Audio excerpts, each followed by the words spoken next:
രാജ്യം തെരഞ്ഞെടുപ്പ് ചൂടിലേക്കാണ്. രാജ്യത്തിന്റെ തെരഞ്ഞെടുപ്പ് ചരിത്രം നമ്മൾ ഓരോന്നായി കഴിഞ്ഞ കുറേ ദിവസങ്ങളായി പരിശോധിക്കുന്നുണ്ട്. വിവിധ മണ്ഡലങ്ങളിൽ നമ്മൾ സഞ്ചരിക്കുന്നുണ്ട്. ഇന്ന് ഇപ്പോൾ കണ്ണൂരിന്റെ മണ്ണിലാണ് ഞാനും കിരൺ ബാബുവും ഉള്ളത്. കിരൺ, കണ്ണൂരിന്റെ മണ്ണിലെത്തിയാൽ നമ്മൾ ഒരിക്കലും അവഗണിക്കരുതാത്ത അല്ലെങ്കിൽ വന്ന് പോകേണ്ട ഒരു സ്ഥലമാണ് പയ്യാമ്പലം, അല്ലെ? നമ്മൾ ഈ സ്മൃതി മണ്ഡപങ്ങളുടെ ഒരു വലിയ പ്രധാനപ്പെട്ട കേരളത്തിലെ പ്രധാന നേതാക്കളുടെ ഒക്കെ സ്മൃതി മണ്ഡപങ്ങൾ നിൽക്കുന്ന സ്ഥലമാണ്.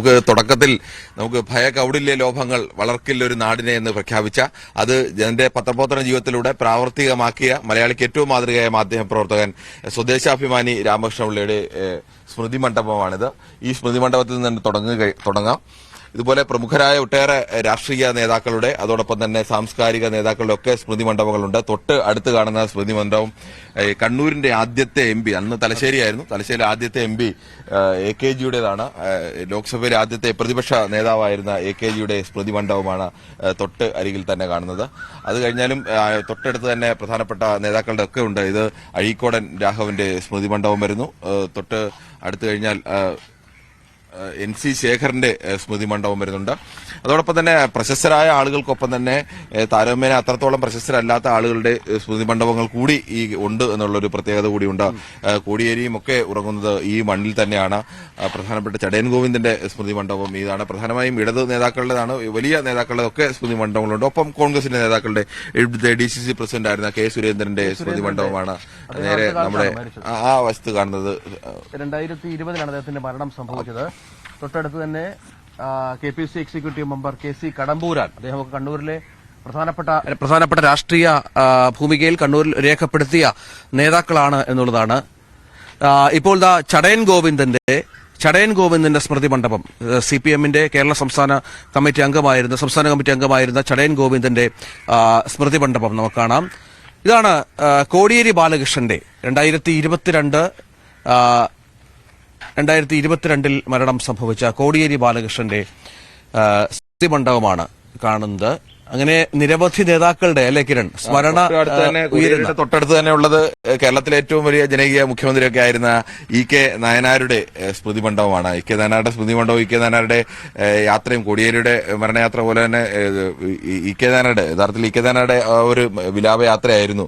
ഉമ്മൻചാണ്ടിയുടെയും വിലാപയാത്രയാണ്. നമ്മൾ കേരളം ആ തരത്തിലേക്ക് വലിയ കേരളത്തിന് അങ്ങോളം ഇങ്ങോളം ഉള്ള ജനങ്ങൾ കാത്തിരുന്ന് കണ്ട രണ്ട് വലിയ സ്മൃതി യാത്രകളായിരുന്നു, അല്ലെങ്കിൽ അന്ത്യയാത്രകളായിരുന്നു. അത്രത്തോളം ജനങ്ങളാണ് അന്ത്യയാത്രയ്ക്ക്. അന്നൊക്കെ ഈ നായനാർ മരിക്കുന്ന സമയത്ത് കുറെ കൂടി ആളുകൾക്ക് അത്ഭുതമായിരുന്നു. ഇങ്ങനെ ഈ ചാനലുകളൊക്കെ സജീവമായി നിൽക്കുന്ന സമയം, ആ സമയത്ത് ഇങ്ങനെ ഒരു യാത്ര വരുന്നു. അപ്പോൾ ആളുകൾക്ക് രാഷ്ട്രീയ വ്യത്യാസത്തിനപ്പുറം നമ്മുടെ കേരളത്തിലെ ഏത് രാഷ്ട്രീയ പാർട്ടിയുടേതായാലും, അതിപ്പോൾ ഉമ്മൻചാണ്ടിയുടെ വിഷയത്തിലായാലും നായനാരുടെ വിഷയത്തിലായാലും എങ്ങനെയാണ് അവർ നേതാക്കളോട് അവർക്കൊരു സവിശേഷമായ സ്നേഹവും ആദരവും ഒക്കെ ഉണ്ട്. അതുകൊണ്ട് തന്നെയാണ് ആളുകൾ വഴിയോരത്തൊക്കെ കാത്തുനിന്ന് ഇങ്ങനെ എത്രയോ സമയമെടുത്താണ് തിരുവനന്തപുരത്ത് നിന്ന് കണ്ണൂരിലേക്ക് നായനാരുടെ അന്ത്യയാത്ര എത്തിയത്. അദ്ദേഹം ഉറങ്ങുന്ന കൂടിയാണ് ഈ സ്മൃതി മണ്ഡപം അദ്ദേഹത്തിന്റേതാണ്. അതാണ് ഈ സ്ഥലത്തിന്റെ, പയ്യാമ്പലം ബീച്ചിന്റെ ഒരു പ്രദേശത്തിന്റെ ഒരു പ്രത്യേകത. ഇവിടെ രാഷ്ട്രീയ വ്യത്യാസമില്ല. ഈ സൈനികരുടെയൊക്കെ മൃതദേഹങ്ങൾ, സ്മൃതി മണ്ഡപങ്ങൾ ഇവിടെയുണ്ട്. അങ്ങനെ ഏറെ പ്രത്യേകതകളുള്ള ചരിത്രമുറങ്ങുന്ന ഒരു പ്രദേശമാണ് ഇവിടം. സുകുമാർ അഴീക്കോടിന്റെ സ്മൃതി മണ്ഡപവും നമുക്ക് തൊട്ടടുത്ത് കാണാം. തത്വമസി എന്നെഴുതി സുകുമാർ അഴീക്കോടിന്റെ സ്മൃതി മണ്ഡപമുണ്ട്. അങ്ങനെ ഈ കണ്ണൂരിന്റെ ചരിത്രത്തിൽ, കണ്ണൂരിൽ രേഖപ്പെടുത്തിയ, കണ്ണൂരിന്റെ ഭൂമികയിൽ അടയാളങ്ങളായ ഒരുപാട് നേതാക്കൾ ഉറങ്ങുന്ന മണ്ണാണ്. അവരുടെ പ്രിയപ്പെട്ടവർ, അവരുടെ ആരാധകർ, അവരെ സ്നേഹിക്കുന്നവരൊക്കെ ഇപ്പോഴും ഇവിടെ വന്ന് ആദരാഞ്ജലികൾ അർപ്പിച്ചു മടങ്ങാറുണ്ട് എന്നുള്ളതാണ് പ്രത്യേകത. അത് ഇവരുമായി ബന്ധപ്പെട്ട സ്മരണീയകൾ സംഭവിക്കാറുമുണ്ട് പല ദിവസങ്ങളിലും. MV രാഘവന്റെ സ്മൃതി മണ്ഡപം കൂടി കണ്ടുപോകണം. MV രാഘവൻ CMP നേതാവ്, ഒരു കാലത്ത് CPMന്റെ കരുത്തരായിരുന്ന MV രാഘവന്റെ സ്മൃതി മണ്ഡപം. വിശ്രമമറിയാത്ത ഒരു മഹത്തായ ജന്മം ഇവിടെ വിശ്രമമറിയാത്ത മഹത്തായ ഒരു ജന്മം ഇവിടെ വിശ്രമിക്കുന്നു എന്ന് രേഖപ്പെടുത്തിയാണ് MV രാഘവന്റെ സ്മൃതി മണ്ഡപം ഇവിടെയുള്ളത്. ഏറ്റവും അർത്ഥവത്തായ വരികൾ തന്നെയാണ് അഴീക്കോടിന്റെ സ്മൃതി മണ്ഡപത്തിലുള്ളത്.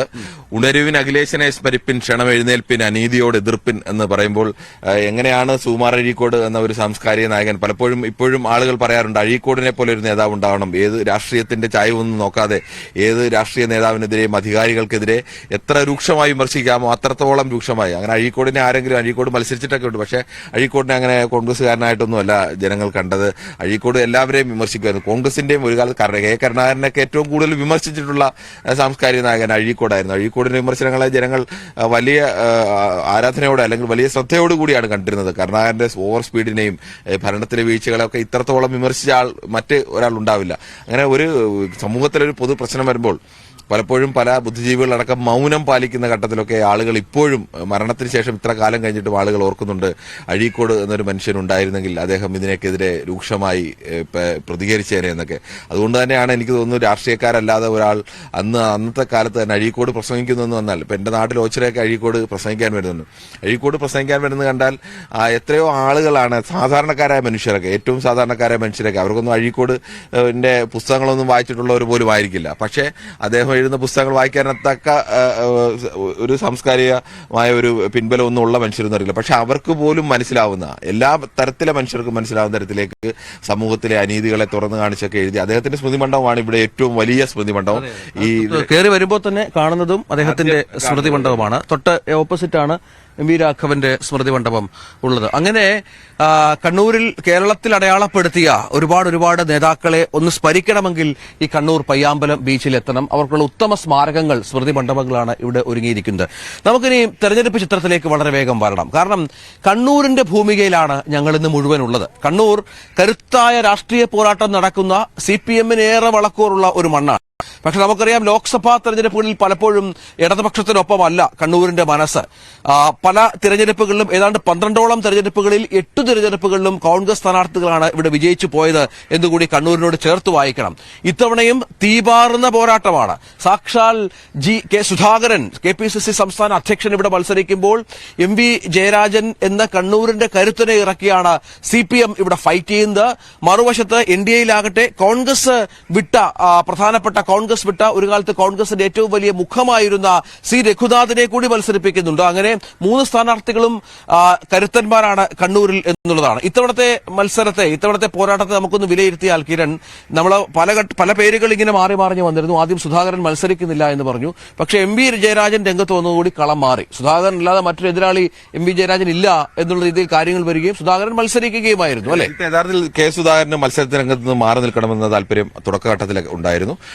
സ്വാഭാവികമായും KPCC അധ്യക്ഷൻ അങ്ങനെ ഒരു തെരഞ്ഞെടുപ്പിൽ ഏതെങ്കിലും ഒരു മണ്ഡലത്തിൽ കണ്ണൂരിൽ അങ്ങനെ അനായാസം ജയിക്കാൻ കഴിയുന്നില്ല. കഴിഞ്ഞ തവണ കെ സുധാകരൻ ജയിച്ചു. അതിന് തൊട്ടുമുമ്പിൽ തവണ P.K. ശ്രീമതിയെ, കഴിഞ്ഞ തവണ തോൽപ്പിച്ച P.K. ശ്രീമതി തന്നെയാണ് അതിന് തൊട്ടുമുമ്പിൽ തവണ കെ സുധാകരനെ തോൽപ്പിച്ചത്. അതിനു മുമ്പും കെ സുധാകരൻ വിജയിച്ചു. K. രാഗേഷിനെ പരാജയപ്പെടുത്തി കെ സുധാകരൻ വിജയിച്ചു. അങ്ങനെ തോൽവിയുടെയും വിജയം ഒക്കെ മാറി മറിഞ്ഞു വരുന്ന ഒരു മണ്ഡലം കൂടിയാണ്. ആ ഒരു മണ്ഡലത്തിൽ ഒരു KPCC അധ്യക്ഷന് നിൽക്കുമ്പോൾ അദ്ദേഹത്തിന് പൂർണ്ണമായും അവിടെ ആ മണ്ഡലം കേന്ദ്രീകരിച്ച് നിൽക്കാനൊക്കെ പ്രയാസമുണ്ട്. അതുകൊണ്ട് തന്നെയാണ് ആദ്യം മത്സരിക്കേണ്ട എന്നൊരു തീരുമാനത്തിലേക്കൊക്കെ എത്തിയത്. പിന്നീട് പക്ഷേ അദ്ദേഹം മത്സരിക്കാനുള്ള ഒരു താല്പര്യം പ്രകടിപ്പിക്കാനുള്ള പ്രധാനപ്പെട്ട കാരണം അദ്ദേഹം ചില പേരുകളൊക്കെ മുന്നോട്ട് വെച്ചു. അത് അംഗീകരിക്കപ്പെട്ടില്ല. പക്ഷേ അദ്ദേഹത്തോളം പോകുന്ന ഒരാൾ, കെ സുധാകരനോളം പോകുന്ന ഒരാൾ കണ്ണൂരിൽ കോൺഗ്രസിന് ഇപ്പോൾ അങ്ങനെ ഒരു തലപ്പൊക്കമുള്ള നേതാവില്ല. അതുകൊണ്ട് തന്നെ ഏറ്റവും സീനിയറായ നേതാവ് കണ്ണൂരിൽ ഇപ്പോഴും കോൺഗ്രസിൽ ഏറ്റവും സ്വാധീനമുള്ള നേതാവ് കെ സുധാകരൻ തന്നെയാണ്. കണ്ണൂരുകാരെ സംബന്ധിച്ചിടത്തോളം മറ്റ് ഇടത്തിലുള്ള ആളുകൾക്കൊക്കെ കെ സുധാകരന്റെ പ്രവർത്തനത്തിലൊക്കെ ചിലപ്പോൾ ചില വിയോജിപ്പുകൾ കാണും, അദ്ദേഹത്തിന്റെ പ്രസ്താവനയിൽ ചില വിയോജിപ്പുകളൊക്കെ കാണും. പക്ഷേ കണ്ണൂരിൽ അങ്ങനെയല്ല. കണ്ണൂരിനെ സംബന്ധിച്ച് കണ്ണൂരിലെ കോൺഗ്രസിൽ ഏറ്റവും കൂടുതൽ സ്വാധീനമുള്ള നേതാവ് കെ സുധാകരൻ. അതുകൊണ്ട് തന്നെ കെ സുധാകരൻ ഒരു വഴിക്ക് വരുന്നു. M.V. ജയരാജനെ സംബന്ധിച്ച് കണ്ണൂരിന്റെ ജയരാജന്മാർ, 3 ജയരാജന്മാർ പറയുമ്പോഴും കണ്ണൂരിൽ M.V. ജയരാജൻ ഒരു സവിശേഷമായ ജനങ്ങളുമായി ആ തരത്തിലേക്ക് കൂടുതൽ ബന്ധമുള്ള ഒരാൾ കൂടിയാണ്. അങ്ങനെ ഇവിടുത്തെ ജില്ലാ സെക്രട്ടറി ആയിരുന്ന ആളാണ്. ജില്ലാ സെക്രട്ടറി ഇപ്പോഴും ജില്ലാ സെക്രട്ടറിയാണ്, തൽക്കാല ചുമതല മാറ്റി നൽകിയതാണ്. അങ്ങനെ കണ്ണൂരിൽ ഏറ്റവും കരുത്തരായ 2 നേതാക്കൾ, ഇടതുമുന്നണിയിൽ നിന്ന് M.V. ജയരാജനും കോൺഗ്രസിൽ നിന്ന് കെ സുധാകരനും വരുമ്പോൾ സ്വാഭാവികമായും കണ്ണൂരിൻ മണ്ഡലത്തിന്റെ ചരിത്രം തന്നെ പരിശോധിച്ചാൽ ഇവിടെ അങ്ങനെ നമ്മൾ ചിലപ്പോൾ ദൂരെ നിന്നൊക്കെ നോക്കുമ്പോൾ ആളുകൾക്ക് കണ്ണൂർ ചുവന്ന മണ്ണാണ് എന്നൊക്കെ പറയും. പക്ഷേ ലോക്സഭാ തെരഞ്ഞെടുപ്പിന്റെ ചരിത്രം അങ്ങനെ ചുവപ്പിന്റെ ഒന്നുമില്ല. തുടർച്ചയായി 5 തവണ ഒരാൾ മാത്രമേ ഇവിടെ MP ആയിരുന്നിട്ടുള്ളൂ. അത് മുല്ലപ്പള്ളി രാമചന്ദ്രനാണ്.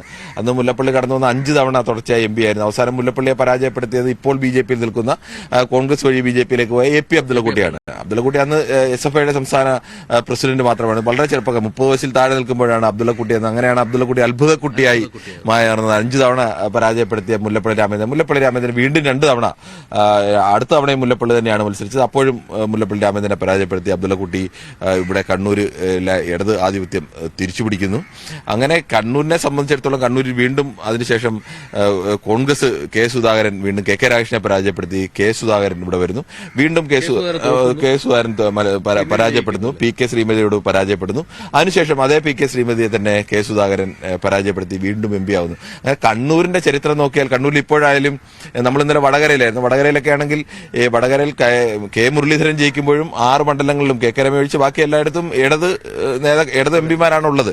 അല്ലെങ്കിൽ നേരത്തെ തൃശ്ശൂർ എടുത്താലും തൃശ്ശൂരിലെ കഴിഞ്ഞ പ്രാവശ്യം കോൺഗ്രസ് ജയിക്കുമ്പോൾ അവിടുത്തെ 7 മണ്ഡലങ്ങളും ജയിച്ചത് ഇടത് എം പിമാരാണ്, CPM-ന്റെ CPI-യുടെ എം പിമാരാണ്. പക്ഷെ ഇവിടെ അങ്ങനെയല്ല. ഇവിടെ ഇപ്പോഴും 2 എം പിമാർ, 2 MLA-മാർ, ഞാൻ എം പി എന്ന് തെറ്റി പറഞ്ഞാൽ 2 MLA-മാർ ഇപ്പോഴും കോൺഗ്രസിന്റേതാണ്. 2 മണ്ഡലങ്ങൾ കോൺഗ്രസിന്. അങ്ങനെ CPM-ന് അങ്ങനെ ഒരു വലിയ ആധിപത്യമുണ്ട് എന്ന് പറയാൻ കഴിയില്ല. കോൺഗ്രസിനും അങ്ങനെ ഒരു വലിയ ആധിപത്യം. കണക്കുകൾ നോക്കിക്കഴിഞ്ഞാൽ 2 പാർട്ടിക്കും തുല്യമായ ചാൻസ് ഉള്ള അവസരമുള്ള ഒരു വലിയ ഒരു മണ്ഡലം കൂടിയാണ്. അതിന്റെ ഇടയിൽ ഒരു പ്രത്യേകത, ഈ കണ്ണൂർ വലിയ മുമ്പൊക്കെ വലിയ CPM BJP സംഘർഷങ്ങളും RSS സംഘർഷങ്ങളും ഒക്കെ നടക്കുന്നെങ്കിലും BJPക്ക് അങ്ങനെ ഒരു വലിയ ലോക്സഭയിലേക്ക് ഒരു വലിയ വോട്ടുള്ള ഒരു സ്ഥലമല്ല ഇവിടെ. ഈ സംഘർഷങ്ങളൊക്കെ നിൽക്കുമ്പോൾ നമ്മൾ സ്വാഭാവികമായും വിചാരിക്കും ഈ 2 പാർട്ടികൾക്കും വലിയ ശക്തിയാണ്. BJPക്കും അങ്ങനെ. കണ്ണൂരിൽ എനിക്ക് തോന്നുന്നത് ഈ രാഷ്ട്രീയമായ ഏറ്റവും കൂടുതൽ അക്രമങ്ങളും അല്ലെങ്കിൽ കൊലപാതകങ്ങളും ഒക്കെ ഏറ്റവും കൂടുതൽ നടന്നിട്ടുള്ള ഒരു സ്ഥലം, ഇപ്പോൾ കുറെ കാലമായി അതില്ലെങ്കിൽ ഒരു നടന്നിട്ടുള്ള ഒരു സ്ഥലം കണ്ണൂരാണ്. അപ്പോൾ ഈ പാർട്ടി ഗ്രാമങ്ങൾ എന്നൊക്കെ പറയുന്നത്, അപ്പോൾ 2 കൂട്ടർക്കും ശക്തിയുള്ള ഏറെ കേന്ദ്രങ്ങളൊക്കെ ഉണ്ട്. അപ്പോൾ ഒരുപാട് ജനങ്ങളുടെ പിന്തുണയുണ്ട്. പക്ഷേ BJP ഇതുവരെയും ഒരു 1 ലക്ഷത്തിന്റെ മാർക്ക് പോലും കേരളത്തിൽ കണ്ണൂരിൽ മറികടക്കാൻ BJPക്ക് കഴിഞ്ഞിട്ടില്ലാത്ത ഒരു മണ്ഡലമാണ്. പ്രധാനമായും മത്സരം LDF-ഉം UDF-ഉം തമ്മിലാണ്. അത് CPM-ഉം കോൺഗ്രസും തമ്മിൽ തന്നെയാണ് മത്സരം. കേരളത്തിലെ 2 മുന്നണികളെ നയിക്കുന്ന 2 പ്രധാനപ്പെട്ട പാർട്ടികൾ തമ്മിൽ അഭിമാന പോരാട്ടം നടത്തുന്ന, അല്ലെങ്കിൽ കേരളത്തിലെ എല്ലാവരും കണ്ണൂരിൽ ആര് ജയിച്ചു, അല്ലെങ്കിൽ കണ്ണൂരിന്റെ രാഷ്ട്രീയത്തോടെ എപ്പോഴും മനുഷ്യർക്ക് എല്ലാ ആളുകൾക്കും ഒരു സവിശേഷമായ ഒരു കൗതുകമുണ്ട്, അല്ലെങ്കിൽ അവിടെ ആര് ജയിച്ചു എന്നുള്ളത് അറിയാനൊരു താല്പര്യം.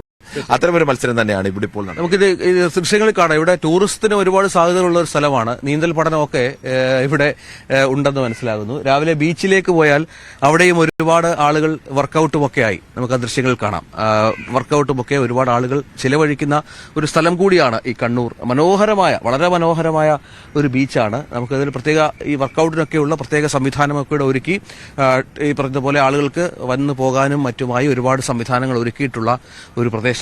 ചെറുപ്പക്കാരൊക്കെ ഉണ്ട് ഇവിടെ. രാവിലെ മോർണിംഗ് വാക്ക്, പ്രഭാത നടത്തത്തിലുള്ള ആളുകളുമൊക്കെ നിരവധിയായ ആളുകളുണ്ട്. അവരൊക്കെ പലതരത്തിലുള്ള കായിക വിനോദങ്ങളിലും മറ്റും ഏർപ്പെട്ടുകൊണ്ടിരിക്കുന്നത് കാണാം. നമുക്കൊന്ന് ആ ദൃശ്യങ്ങളിലേക്ക് ഒന്ന് പോകാം.